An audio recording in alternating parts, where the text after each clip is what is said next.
Muito boa noite, bem-vindos ao Noite Informativa, edição de sexta-feira, e a este dia, habitualmente, levamos até si um tema da atualidade por analisar. Hoje vamos começar com um assunto internacional e com um analista, portanto, na especialidade. Recebemos o Dr. Frederico Congolo, que é do Instituto Superior de Relações Internacionais, ISRI. Vamos falar sobre a guerra comercial entre os Estados Unidos da América e a China. Recordar que a tensão entre estas duas maiores potências do mundo pode afetar vários países e reduzir o fluxo do comércio internacional. Dr. Congolo, muito boa noite, bem-vindo aqui ao nosso espaço. Antes, Donald Trump começou em março com o combate aos produtos made in China, com a campanha America First. Para fortalecer, tudo isto foi para fortalecer a indústria americana em detrimento de produtos importados. Os Estados Unidos, tomando as medidas para impedir que outros países exportem para o seu país, acabou afetando não só a China, mas alguns países como o Canadá, México e União Europeia. Mas a China já está também a tomar medidas no sentido de banir qualquer importação norte-americana. Que impacto é que isto terá, uma vez que estamos perante duas grandes economias, melhor, duas grandes potências do mundo? Boa noite. Boa noite, Gersílio. Boa noite a todos os telespectadores. Este é um tema, de facto, extremamente importante naquilo que é a conjuntura das relações internacionais muito contemporâneas. Respondendo em concreto à sua pergunta, até o momento, os impactos são, diríamos, não necessariamente uma incógnita, mas se a tendência se agravar, poderão ser drásticos para todos. O problema é o seguinte: são os dois maiores mercados que o mundo tem atualmente. Eles movimentam, tanto do ponto de vista de exportação como de importações, vários bilhões de dólares. Se uma economia como os Estados Unidos fecha-se e não permite que os outros países continuem a exportar para ela ao mesmo ritmo em que antes acontecia, temos várias empresas que vão ter uma grande redução daquilo que é a sua exportação. Então vamos ter muita gente a produzir e pouco mercado a consumir. Então é uma tendência protecionista. E é preciso deixar claro que, felizmente, até o momento, os Estados Unidos são os únicos a adotar essa abordagem protecionista, que vai um pouco contra aquilo que é atual o mainstream, ou vamos lá dizer, modelo de atuação do mercado global. O modelo é mais multipolarizado, é mais liberal e é muito mais aberto. Então, é o fluxo, é a troca que produz o ritmo que a economia precisa, que a economia mundial precisa. Então, a tendência dos americanos é exatamente fechar. Mas permitam-me talvez fazer um pequeno comentário. Existe uma espécie de um grande assunto que está por detrás de toda esta abordagem, que é a possibilidade da China conseguir transformar-se na maior economia do mundo. Os Estados Unidos estão a perder o seu poder relativo às outras potências, muito em particular contra a China. Então, quando Donald Trump foi eleito, o discurso dele era Make America Great Again, no sentido de que eles têm consciência que os Estados Unidos perderam, comparativamente a outras potências, uma margem de manobra. O que ele está a tentar fazer é recuperar o máximo possível essa zona de influência, esse poder. Mas as coisas não são assim tão fáceis quanto seria de esperar. Veja que ele está a ter uma atuação em vários setores. Na defesa, na economia, até em política. Por exemplo, agora na interação com a NATO, ele já diz: olha, ajudem-me a pagar a fatura, coisa que os americanos antes não diziam. Não é? Segundo, ele já está a ausentar-se de vários acordos comerciais internacionais e está a ter uma abordagem um pouco mais fechada. Tudo isso é para tentar atrasar, primeiro recuperar a economia doméstica, mas também tentar atrasar um pouco os competidores, vamos dizer, a concorrência direta, no caso em concreto, a China. Entretanto, o que nos espanta nos outros é o fato de alguns assuntos-chave da economia doméstica dos Estados Unidos ainda não estarem a ser analisados. Do ponto de vista de despesa, a economia norte-americana é muito beligerante, muito militarizada. O volume de guerra, de despesa que a economia americana tem com a componente militar é extremamente elevado. Mas esses aspectos o Trump ainda não está a abordá-los com a mesma intensidade. Então, cria-se uma ideia de que a principal causa da redução desse poderio, desse espaço da concorrência americana, é o problema da China, mas que, entretanto, percebe-se que tem razões muito mais profundas, muito domésticas e que há necessidade de uma estruturação da própria essência da economia americana. Mas eu penso que isso eles já não estão interessados em fazer. Este fenómeno vai ter algum efeito dominó nas outras economias? Já está a ter. A África do Sul é um grande país que também... Veja que as imposições dos americanos não são exclusivas à China. E a China tem estado a responder apenas como retaliação. Ou seja, o americano impõe um volume de tarifa, os chineses, na mesma perspectiva, retaliam. Ou seja, é uma questão de autodefesa. Entretanto, nós estamos a reparar que os americanos estão a impor esse regime para outros países, incluindo os seus aliados. O Japão, a África do Sul também. A África do Sul tem os Estados Unidos como seu principal consumidor de produtos de aço. Então, nós vamos ter um volume de aço produzido na África do Sul que não terá o mesmo nível de mercado, porque agora, para exportar, eles vão ter que pagar mais taxas. Então, vai ser mais difícil exportar. Então já estamos a ter, de fato, alguma consequência, ainda ligeiramente contida, mas se essa tendência se agravar, como aparentemente tudo indica, aí os resultados podem ser um pouco mais nefastos. Os brasileiros já estão a ressentir-se, a própria Europa está numa situação em que tem que rever mais ou menos os acordos e procurar diversificar, vamos lá dizer assim, as parcerias. Um aspecto que é preciso ressalvar é que os Estados Unidos, por vários anos, foram o principal motor da economia global. Ou seja, a existência de um mercado com aquele nível de consumo criava demanda suficiente para viabilizar investimentos nos outros países. Quando essa grande economia para de importar a este nível, ou não parando, pelo menos cria barreiras deste nível, reduz drasticamente aquilo que é o mercado dos países parceiros que estavam a exportar. E agora todo mundo tem que começar a procurar outros amigos, outros mercados. No caso em concreto da China, vem agora com o projeto One Belt, One Road e procura diversificar, virar um pouco a sua zona de atuação e encontrar outros mercados para onde possa direcionar os seus produtos. Os europeus estão na mesma preocupação e todos os países do mundo estão a tentar reposicionar-se face a essa nova abordagem da liderança norte-americana. Então, do ponto de vista de efeitos, até o momento são ligeiramente contidos, mas se a tendência se agravar, nós vamos ter um efeito dominó para vários mercados do mundo. Eu sei que as ações na Europa e na China hoje, por exemplo, foram vistas um pouco em baixa, o que significa que os próprios investidores estão receosos em colocar dinheiro onde aparentemente vai ser difícil exportar. E talvez seria necessário fazer um pequeno reparo.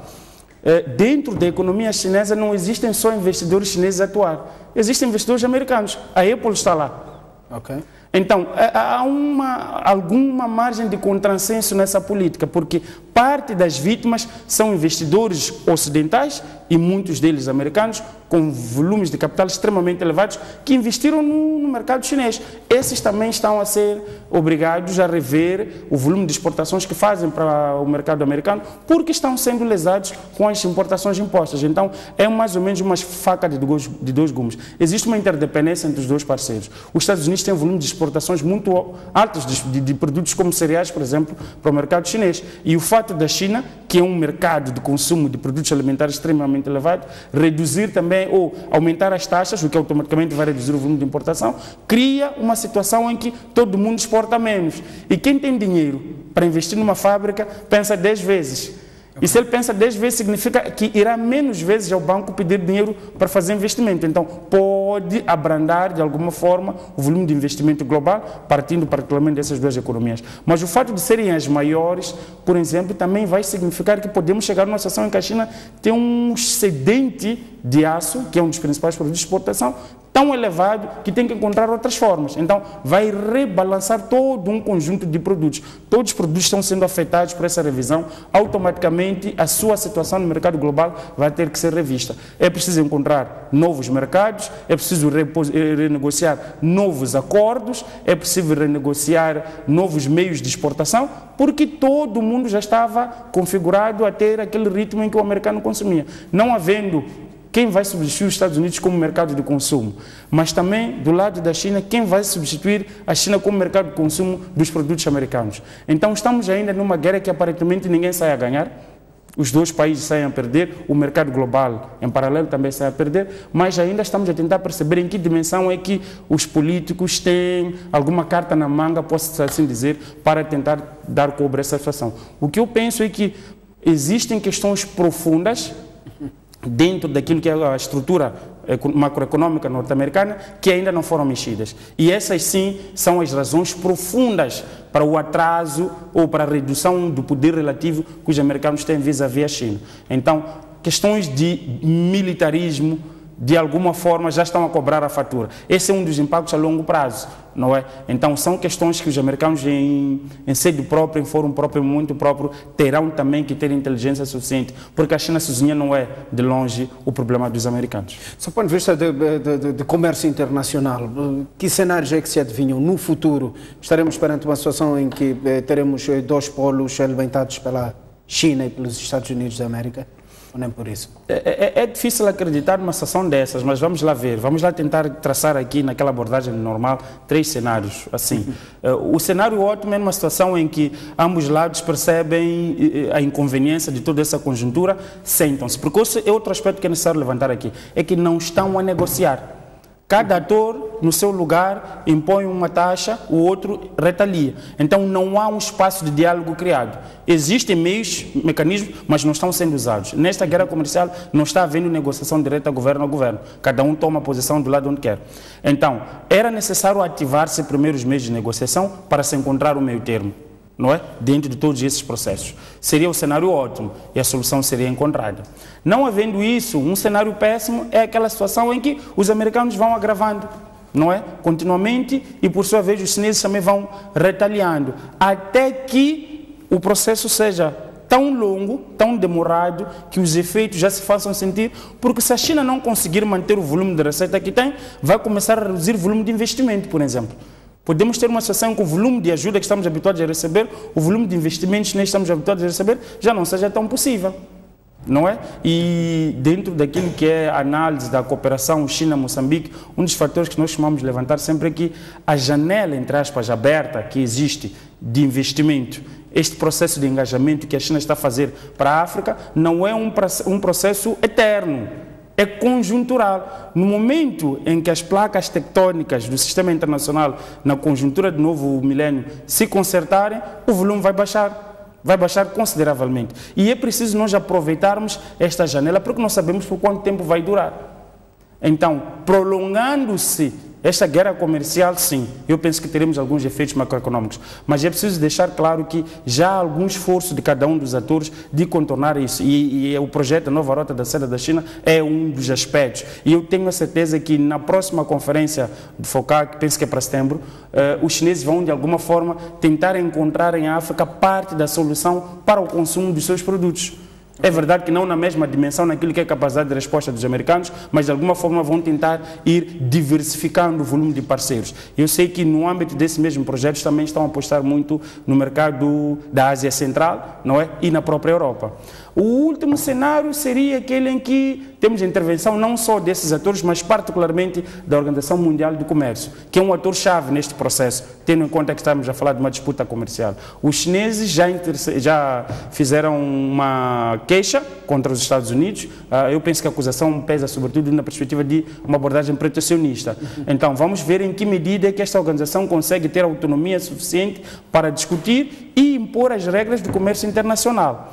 Agora, aí depois vamos ter que perceber, os americanos acusam os chineses de roubo de propriedade intelectual, de prática de procedimentos comerciais injustos, okay, não é? E que a partir daí acham eles que têm razão suficiente para impor todo esse conjunto de taxas sobre as outras taxas. Curiosamente, nós estamos a perceber que os americanos também estão a impor taxas aos produtos da África do Sul, do Brasil, do Canadá. E esses não estão com a mesma acusação que a China tem. Logo, percebe-se que o problema não é exclusivamente reduzir ou tentar combater, conforme, pelo menos do ponto de vista de discurso se diz, a tal prática injusta da China. Existe um projeto, não é? Que é o tal grande projeto dos americanos, que é redinamizar a própria economia americana. Então, eles vão começando pelos setores que acham que estão mais lesados, mas que automaticamente também são os que mais pesam sobre a capacidade industrial dos americanos, que é a indústria siderúrgica, no caso concreto do aço. Entretanto, é um processo que já tem um vasto conjunto de atores. Os europeus estão no mercado, os chineses estão no mercado, brasileiros, sul-africanos, e todo mundo está sendo taxado. E a única razão pela qual os americanos fazem isso é que até o momento são o principal consumidor desses produtos, mas também são um grande produtor. E eles querem garantir a sua margem de mercado, mas a abordagem protecionista não me parece ser a mais inteligente. Então, eu não sei exatamente como é que o processo vai terminar, mas o que eu penso que seria grave seria a prevalência prolongada da guerra. Aí, invariavelmente, nós teremos efeitos muito mais graves, até para economias pequenas como as nossas. Uma última questão. Este braço de ferro assiste-se até agora apenas para o setor comercial. Que outros setores é que pode correr o risco de afetar este... A disputa... Há aqui algum cunho político nesta Lógico. A disputa entre os Estados Unidos e a China é na perspectiva de quem manda no mundo no século XXI. Ok? E para mandar no mundo há todo um conjunto de critérios que é preciso responder. Do ponto de vista político, temos que ter uma projeção de poder, um carisma, ter embaixadas, ter mobilidade, ter algum poder diplomático. Do ponto de vista econômico, ser a maior economia, ter reservas, ter investimentos, ter uma moeda forte, como os americanos têm. Do ponto de vista cultural, projetar aquilo que é a sua imagem, os seus valores culturais. Todo mundo no mundo conhece, vamos lá dizer, Michael Jackson e vários outros cantores americanos. Existe uma componente também militar, não é? Ter um maior exército, a componente tecnológica e por aí fora. Então, os americanos estão a tentar fazer uma reconfiguração daquilo que é a sua posição para se manter como a maior potência global. E isso tem várias componentes. Nós percebemos que, na perspectiva econômica, ok, a China é o principal rival. Mas na perspectiva militar, a China é um rival ainda não direto, porque até o momento não houve nenhuma troca direta de militarização. Entretanto, quando a Coreia do Norte conseguiu provar que já tinha ogivas com capacidade de alcançar o território americano, os americanos fizeram toda aquela demonstração de poder junto à costa chinesa, no Mar do Sul da China. A mensagem não era exclusiva para a Coreia do Norte, era também para a China.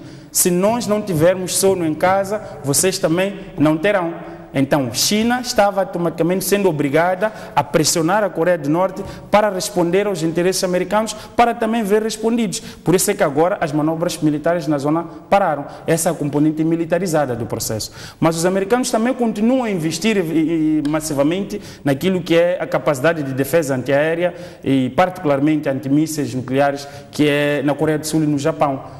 O argumento foi de que era para combater a ameaça norte-coreana, mas nada impede que o mesmo armamento, que é o sistema THAAD, possa ser usado, por exemplo, na eventualidade de uma guerra com a China. Então, invariavelmente existe uma disputa entre os dois grandes poderes globais atualmente, que é para tentar posicionar os seus interesses de forma geral. Veja que, por exemplo, um caso caricato, no Djibouti, aqui em África, nós temos, acho que é o único país no mundo que tem duas bases militares de duas potências. Temos uma base militar chinesa, temos uma base militar norte-americana. Então, por acaso até a primeira base que os chineses têm fora das suas fronteiras, não é? Okay. Quase o que os Estados Unidos têm já em número muito mais considerável.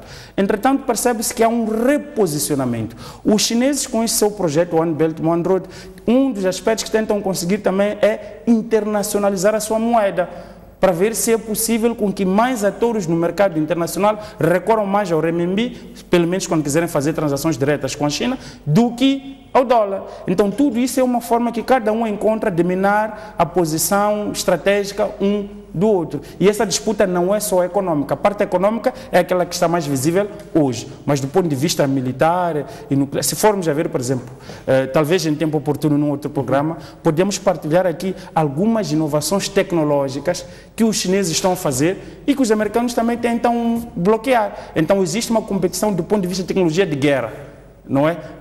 Entre esses dois atores. Do ponto de vista de parceria, os chineses procuram expandir as suas embaixadas, as boas relações com os governantes africanos e por aí fora, e até no Paquistão, que antes era um aliado estratégico norte-americano, os chineses já estão a investir massivamente e existe todo um conjunto de locais, de assuntos e de processos onde cada um procura posicionar-se estrategicamente. É a tal competição, não é?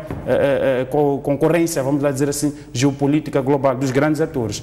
Normalmente, a história mostra-nos que estas fases são das fases mais perigosas do sistema internacional, porque pelo menos naquilo que levou à Primeira e Segunda Guerra Mundial, nós tivemos um sistema que culminou com a militarização do sistema internacional.